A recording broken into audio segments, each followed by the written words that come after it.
Bismillahirrahmanirrahim. Assalamualaikum warahmatullahi wabarakatuh. Innal hamdalillah nahmaduhu wa nasta'inuhu wa nastaghfiruh wa na'udzu billahi min shururi anfusina wa sayyiati a'malina. May yahdihillahu fala mudilla lahu wa may yudlil fala hadiyalah. Asyhadu an la ilaha illallah wahdahu la syarika lah wa asyhadu anna Muhammadan abduhu wa rasuluh. Qala Allah Ta'ala ya ayyuhalladzina amanu taqullaha haqqa tuqatih wa la tamutunna illa wa antum muslimun. Wa qala Rasulullah sallallahu alaihi wasallam ittaqillaha haitsu ma kunta wa atbi'is sayyi'atal hasanata tamhuha wa khaliqin nasa bi khuluqin hasanin.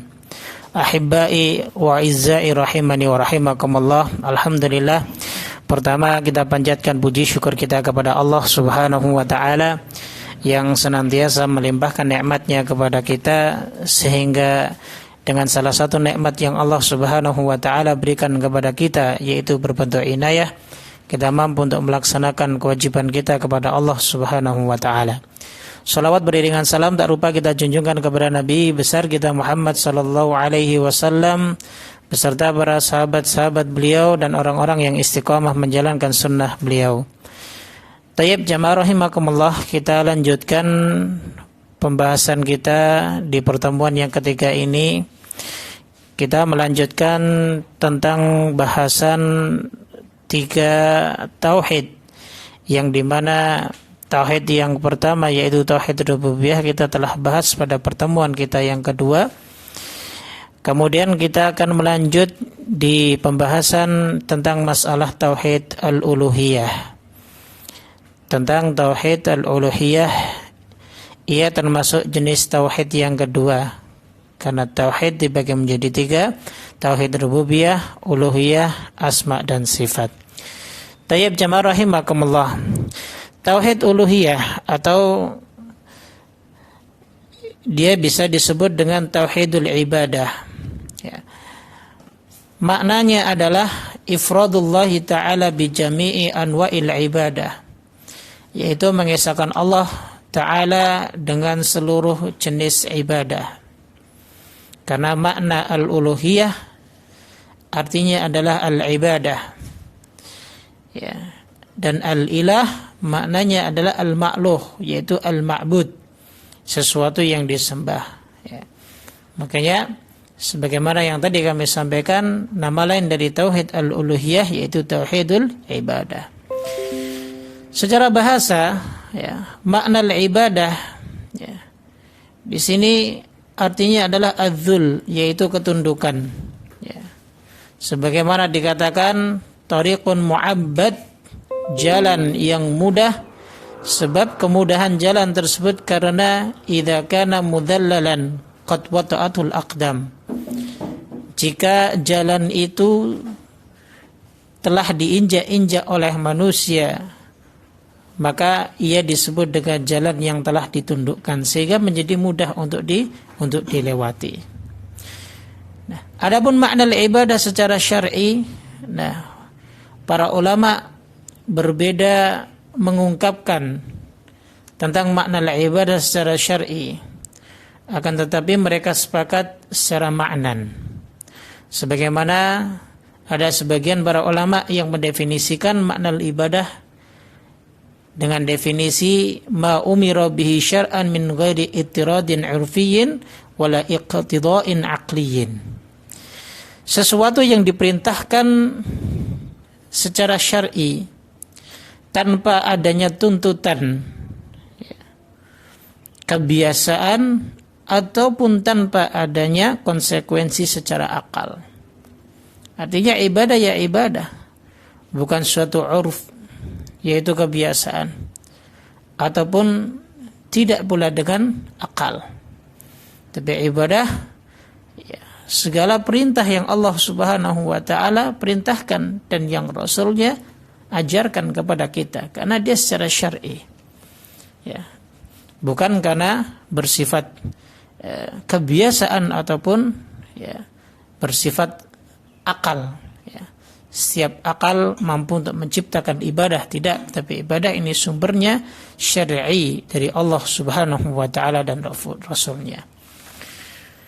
Sebagian ulama lain mendefinisikan makna ibadah adalah kamalul hub ma'a kamalil khudu', yaitu kesempurnaan kecintaan yang diikuti dengan kesempurnaan ketundukan. Ya.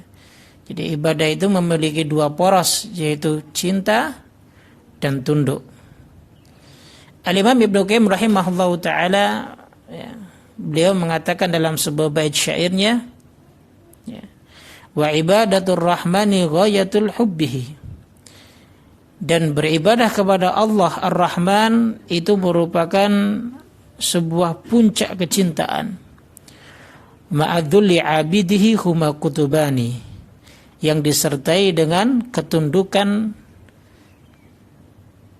para hambanya, karena keduanya baik itu kecintaan maupun ketundukan merupakan kutbani, yaitu porosnya.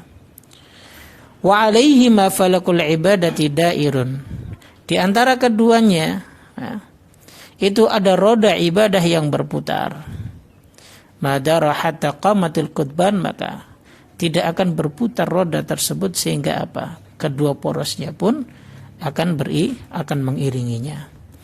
Nah, makanya sebagian ulama mendefinisikannya dengan al-hub ma'a kamalil khudu', yaitu dengan kecintaan yang dibarengi ataupun disertai dengan ketundukan. Itu yang disebut ibadah. Adapun Syekhul Islam Ibnu Taimiyah rahimahullahu taala mendefinisikan ibadah ini sangat masyhur sekali, sering kita dengar dengan ungkapan ismun jami'un likulli ma yuhibbuhullah wa yardahu minal aqwali wal a'malil batinah wadh-dhahirah. Sebuah nama yang mencakup pada setiap segala sesuatu yang Allah cintai dan ridhai, baik dari perkataan maupun perbuatan, baik itu secara batin maupun secara zahir. Maka ini makna ibadah yang disebutkan oleh beberapa ulama, dan termasuk salah satunya adalah yang dikhususkan di sini Syekhul Islam Ibnu Taimiyah rahimahullahu taala. Tayyib jamaah sekalian rahimakumullah. Kalau kita lihat ya, makna yang diungkapkan oleh Syekhul Islam Ibnu Taimiyah ini merupakan makna yang adaq wa ashmal, makna yang sangat cermat dan menyeluruh. Karena fadinu kulluhu dakhilun fil ibadah, semua yang ada di dalam agama ini disebut ibadah. Gitu. Wa man arrafaha bil hubbi ma'al khudu', dan bagi yang mendefinisikan ibadah itu dengan kecintaan yang disertai dengan ketundukan adalah disebabkan karena al-hubbu tam ma'adzulli tam yatadammanani ta'atal mahbubi wal inqiyadillahu. Sebab kenapa sebagian ulama itu mendefinisikan dengan kecintaan yang diikuti dengan ketundukan? Karena kecintaan dan ketundukan yang sempurna itu akan melahirkan ketaatan yang dicintai dan ketundukan kepadanya. Orang kalau sudah cinta, orang kalau sudah tunduk, ya, maka akan melahirkan ketaatan. Ya. Maka ini yang disebut dengan ibadah. Kenapa sebagian mengatakan kecintaan yang dibarengi atau disertai dengan ketundukan. Fal 'abdu huwa alladhi dhallalahu al-hubb wal-khudu' li mahbubi. Ya, karena seorang hamba itu kalau dia sudah menundukkan ataupun menghinakan dirinya dengan kecintaan dan ketundukan kepada yang dicintainya, maka fa bihasbi mahabbatil 'abdi li rabbih wa dhullihi lahu takunu ta'atuhu. Maka sehingga dengan itu ya, kadar kecintaan dan ketundukan hamba kepada Rabb-nya itu akan melahirkan ketaatan. Kalau sudah cinta tunduk akan melahirkan ketaatan. Fa mahabbatul 'abdi li rabbih wa dhullihi lahu yatadammanani ibadatuhu lahu wahdahu la syarikalah. Maka kecintaan hamba dan ketundukan kepada Rabb-nya nanti akan menuntut ia untuk beribadah kepadanya semata dan tidak menyekutukannya. Ya.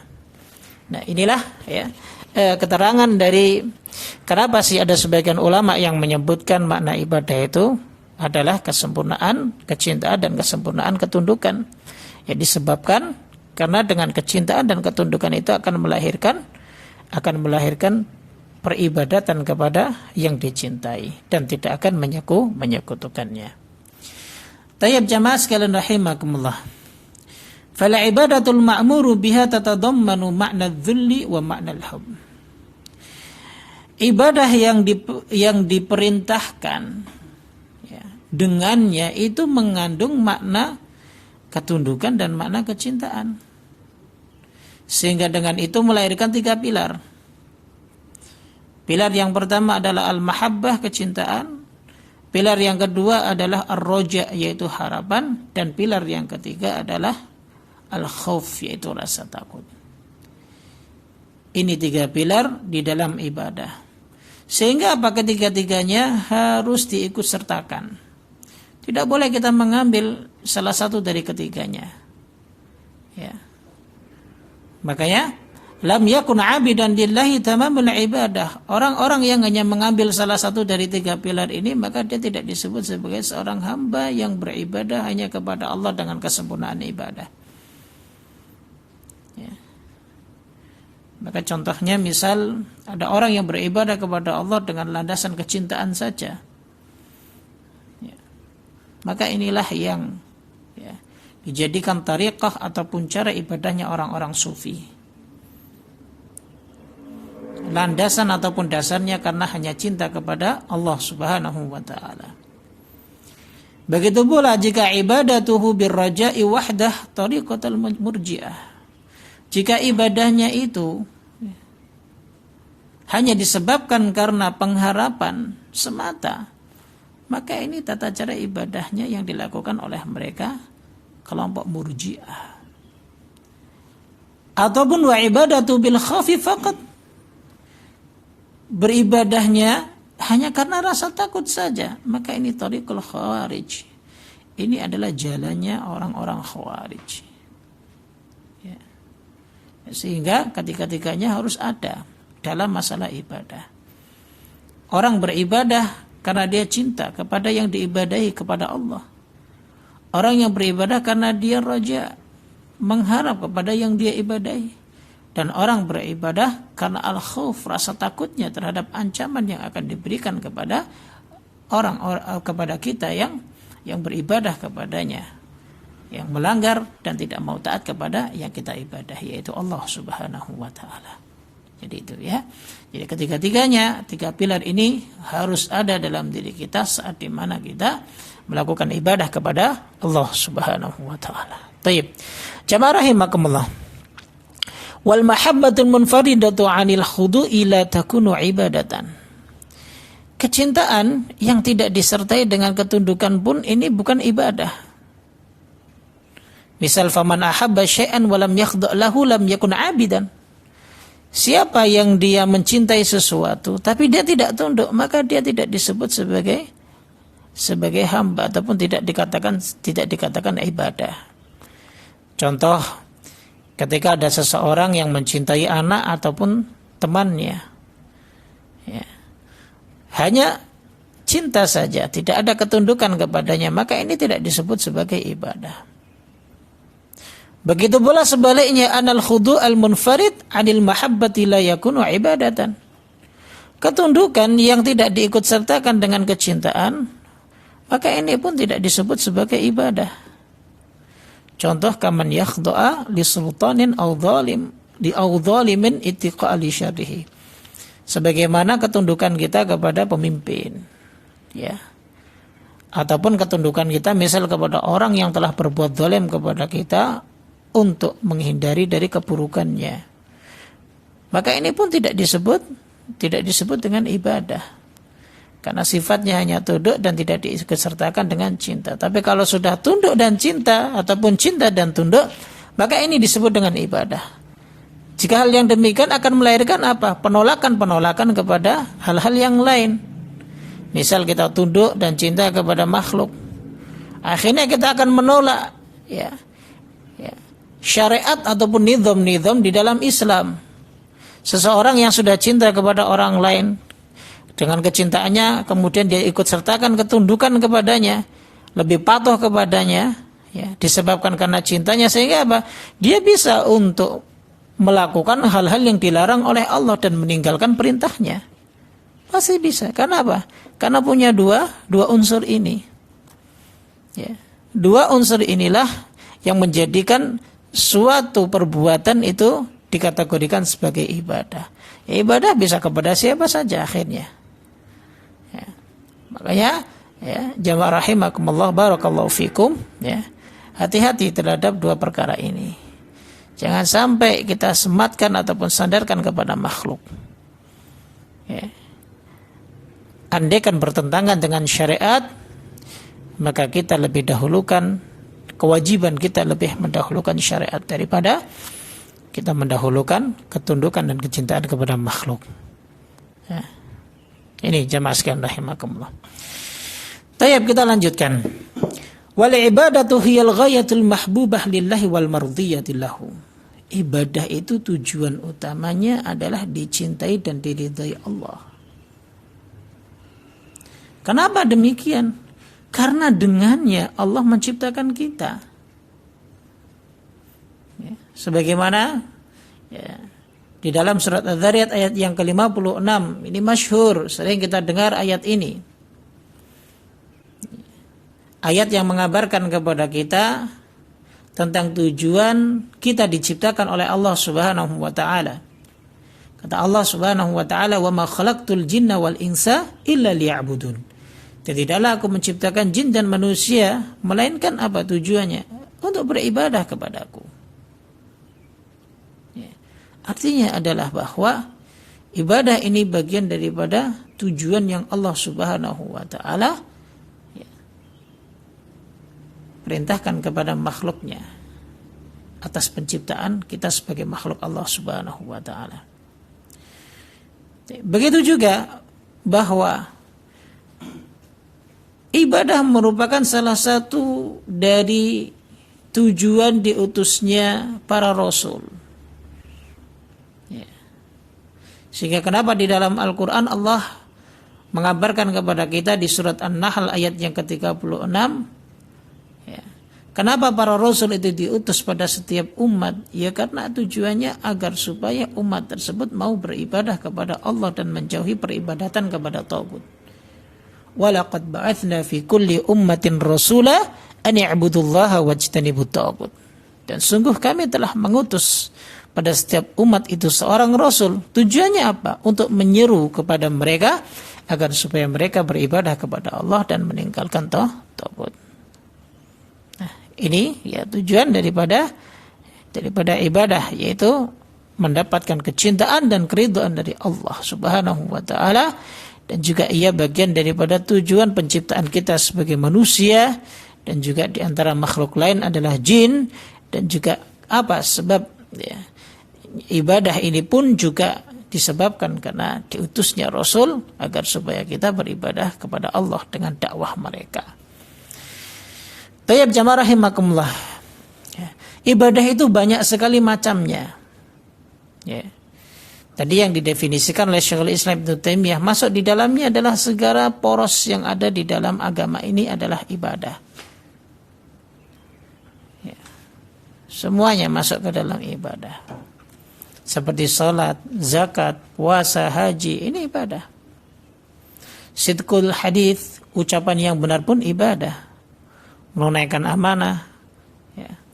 Birrul walidain, bakti kepada kedua orang tua, silatul arham, silaturahim, menunaikan janji, amar ma'ruf, nahi mungkar, jihad melawan orang-orang kafir, orang-orang munafik, berbuat baik kepada makhluk, contoh kepada manusia, anak-anak yatim, orang-orang miskin, ibnu sabil, budak, hamba sahaya, dan juga kepada hewan.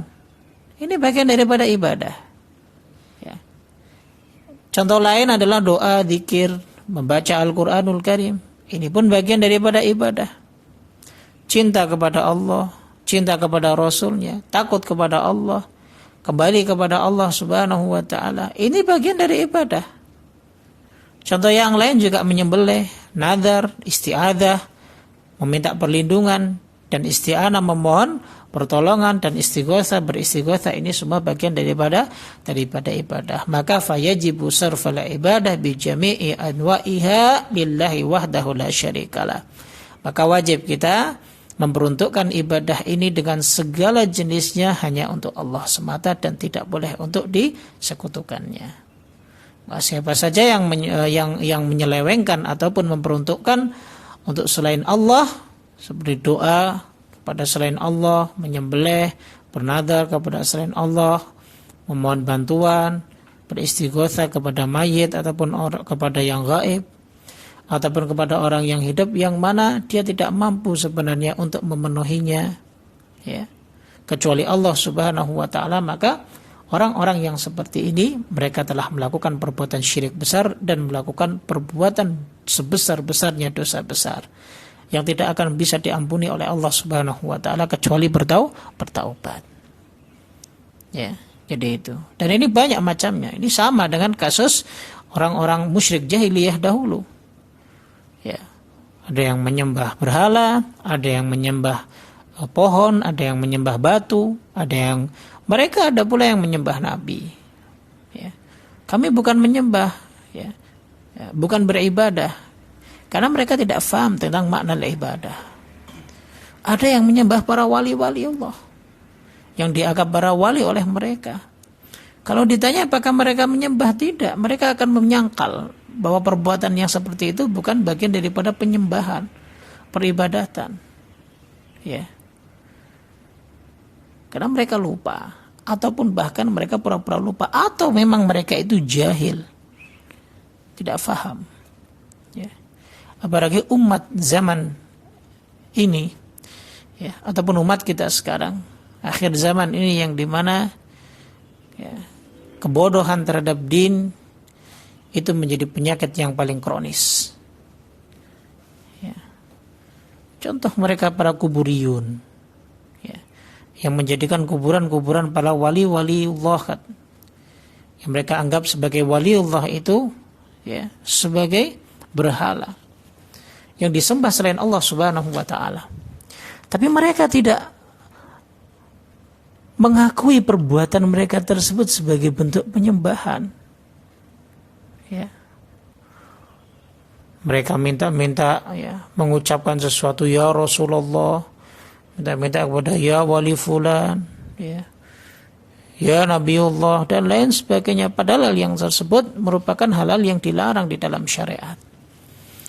Kalau mereka dilarang, ya, maka mereka akan mengatakan, ya kami tahu mereka itu tidak bisa memberikan ataupun berkuasa terhadap sesuatu pun. Tapi mereka ini manusia-manusia yang saleh, ya, manusia saleh.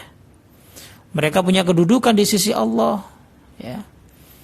Maka boleh dong kita meminta kepada mereka disebabkan karena kedudukan dan syafaat mereka. Nah, inilah orang-orang jahalah, orang-orang jahil. Ya.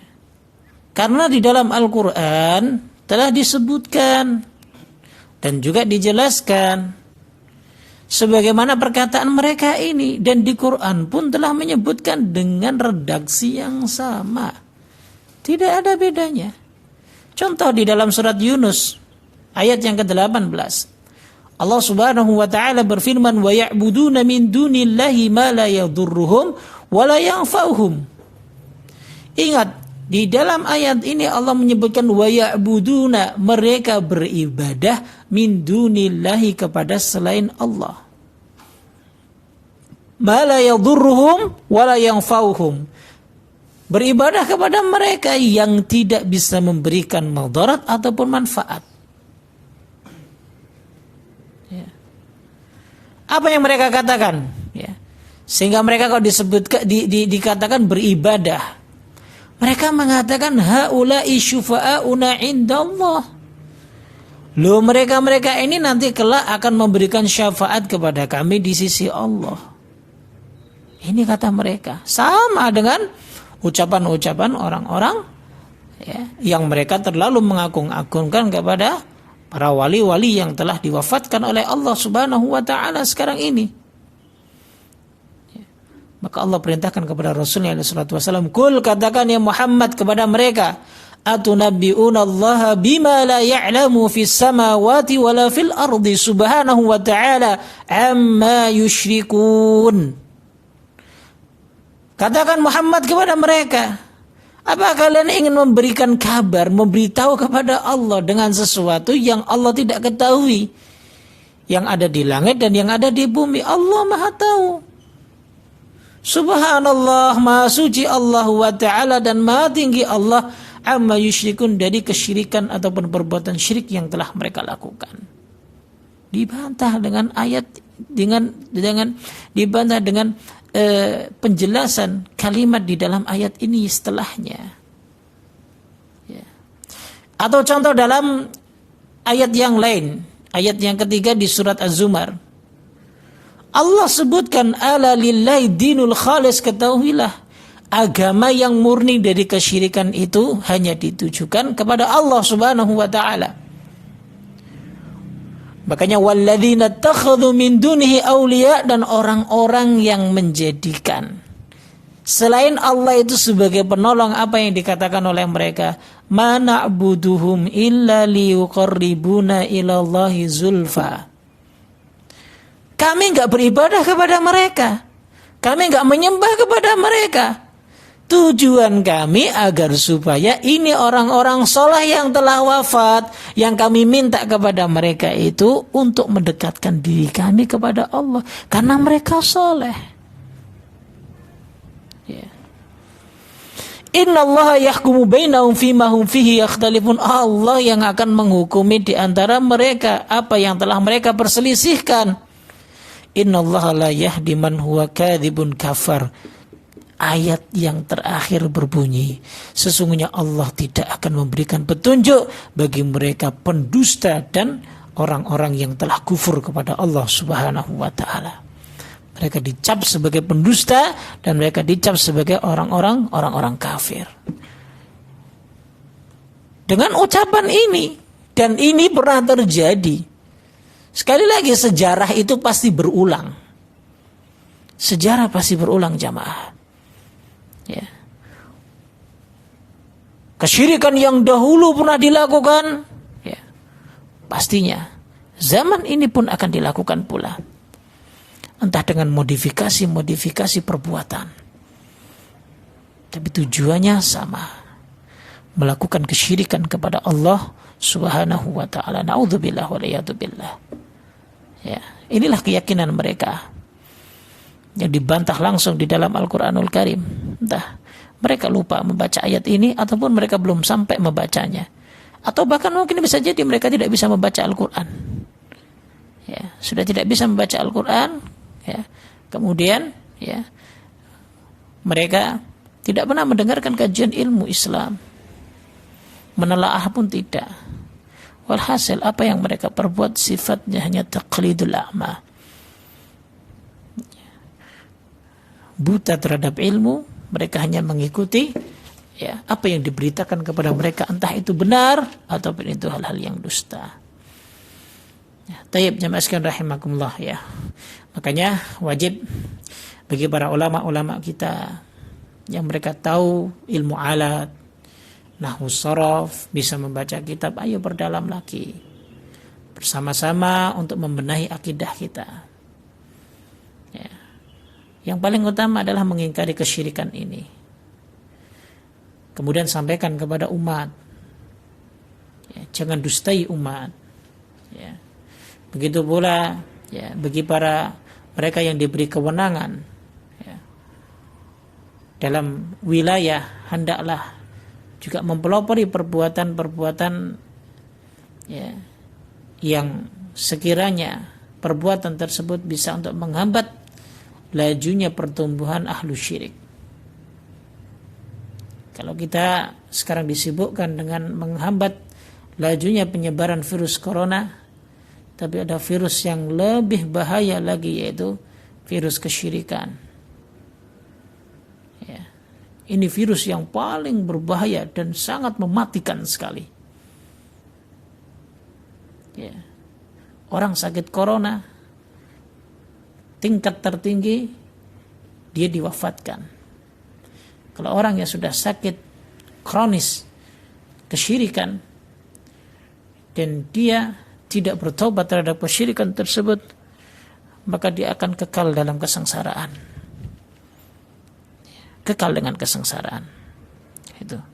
Oleh karenanya banyak para immah, para ulama-ulama kita terdahulu, ulama-ulama muslihun, ulama-ulama yang mengislah, yang membenahi akidah dan keyakinan umat ini, melarang mereka, memberikan peringatan dan bahkan memberikan ancaman-ancaman bagi orang-orang yang melakukan perbuatan kesyirikan tersebut. Contohnya Syekhul Islam Ibnu Taimiyah rahimahullah ta'ala, begitu banyak kitab-kitab beliau yang membahas tentang masalah akidah. Al-Imam Ibnu Qayyim Al-Jauziyah, Syekh Muhammad bin Abdul Wahhab rahimahullah ta'ala, Syekh Muhammad Ismail As-San'ani, Syekh Muhammad bin Ali As-San'ani, Asy-Syaukani, ya. Ulama-ulama terdahulu dan ulama-ulama kita yang sekarang pun masih banyak. Ya, dengan buku-bukunya paling tidak bisa mengkontribusikan ilmu-ilmu beliau-beliau ini untuk membenahi umat. Contoh salah satunya adalah Imam Asy-Syaukani rahimahullah ta'ala dalam kitab Nailul Awtar. Beliau mengatakan wa kam sara min tashyidi abniyatil kuburi wa tahsiniha min mafasid. Ya. Berapa banyak disebabkan karena ya mendirikan bangunan-bangunan di atas kubur, memperbagusnya. Ini menjadikan kerusakan dalam agama. Islam menangis dengan hal tersebut. Inilah keyakinannya para jahalah, orang-orang yang jahil. Sama keyakinannya seperti keyakinan orang-orang kafir yang menyembah berhala. Dan bahkan lebih besar daripada itu. Ya, kenapa? Karena mereka beranggapan bahwa yang disembah ataupun keyakinan mereka itu beranggapan bahwa yang disembah mampu untuk memberikan manfaat dan menolak madarat. Faja'aluha maqsadan li talabi qada'il hawaij. Dan mereka menjadikannya sebagai tujuan untuk meminta kebutuhan mereka. Wa malja'un li najahil matalib, dan juga sebagai sandaran. Ya, sandaran agar supaya bisa mendapatkan najah. Najah itu ya, kesuksesan bagi para pemintanya. Mereka itu meminta wasa'alu minha ma yas'aluhul ibad min rabbihim. Mereka minta kepada para ahli kubur itu sebagaimana permintaan mereka kepada Rabb mereka, sama. Wasyuddu ilaihi rihal, bahkan sampai relanya mereka mengadakan perjalanan hanya untuk itu. Ini Al-Imam Asy-Syaukani rahimahullah ta'ala mengatakan sudah berapa ratus tahun yang lalu. Dan kejadian itu ada hingga sekarang. Bahkan sampai ada 500 bis, 1000 bis mengadakan perjalanan, rihlah hanya untuk tujuan demikian. Bahkan ketika sampai di kubur, watamassahu biha, mereka mengusap-ngusap nisan, bertabaruk di situ, di tempat tersebut, beristighotsah. Ini pun terjadi di zaman Al-Imam Asy-Syaukani rahimahullah ta'ala. Ya. Artinya secara umum lah, apa yang dilakukan masyarakat jahiliyah dahulu pun dilakukan oleh masyarakat sekarang. Innalillahi wa inna ilaihi raji'un. Ini kemungkaran yang sangat nyata dan kekufuran yang sangat berat sekali. Dan terkadang masyarakat sebagian ya, ketika mendapatkan perkara yang seperti ini, mereka justru tidak marah karena Allah dan tidak cemburu terhadap agama Allah ini. Baik terkadang sebagian ulamanya ataupun para pelajarnya ya, ataupun pemimpinnya dan yang lain sebagainya, kok enggak ada sedikit pun kecemburuan terhadap agama Allah. Ya. Ini kesyirikan yang berbahaya. Ya.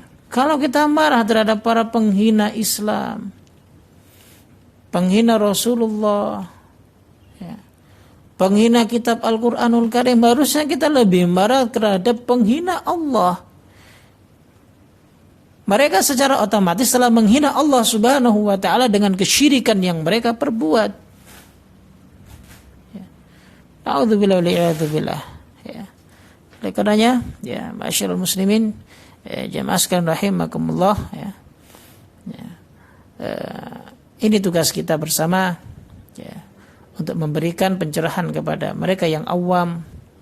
Minimal kita ajak mereka untuk ikut ngaji bersama, ya, ikut menelaah kitab-kitab, menelaah Al-Quranul Karim, ya, agar supaya kita benar-benar, ya, dalam ibadah kita, dalam keimanan kita tidak campur adukkan dengan kesyirikan kepada Allah Subhanahu wa taala. Batal semua amal perbuatan kita.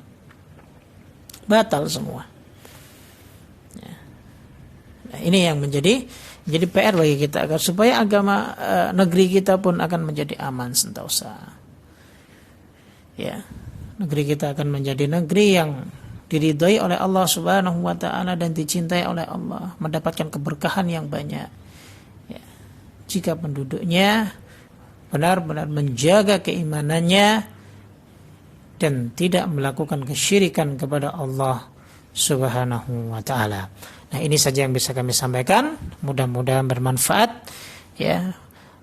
Qulu qouli hadza fa astaghfirullah li wa lakum. Subhana rabbika rabbil izzati amma yasifun wa salamun alal mursalin walhamdulillahi rabbil alamin. Assalamualaikum warahmatullahi wabarakatuh.